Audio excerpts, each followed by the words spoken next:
In today's video, I'm going to teach you how to unpublish your Ionos website.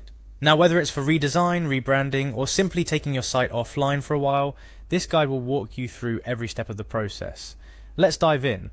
First up, navigate to the Ionos homepage. On the top right corner of the page, you'll find the Sign In button. Clicking this will begin your journey to unpublishing your site.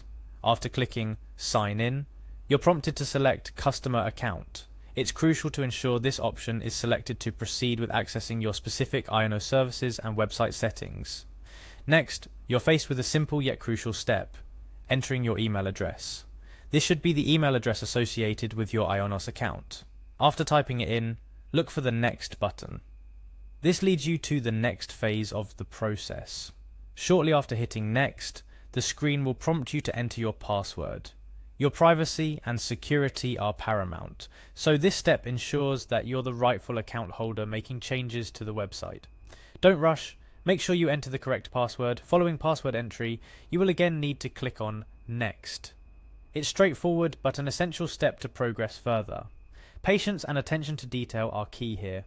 After successfully logging in, you're brought closer to your goal. Look for the Website and Shops option within your Ionos dashboard.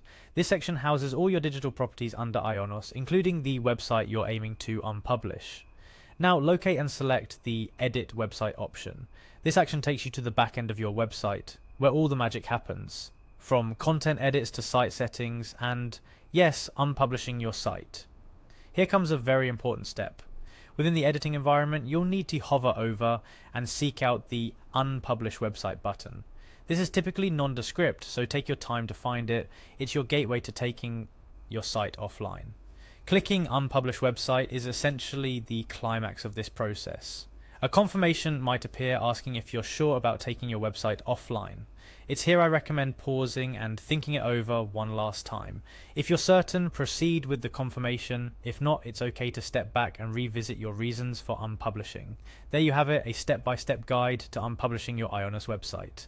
I want to highlight a few points as we wrap up. First, remember that unpublishing your site doesn't delete your content or your settings. It simply takes your website off the internet. You can publish it again whenever you're ready. Also, consider informing your site visitors in advance about any planned downtime to maintain transparency and trust. Lastly, always ensure that you're comfortable and confident with every step in the process. Taking your website offline, even temporarily, is a significant move and is essential to be sure of your intentions. Thank you for joining me in today's tutorial. Whether you're revamping, rebranding, or just taking a short break, I hope this guide has made the process of unpublishing your Ionos website clear and straightforward.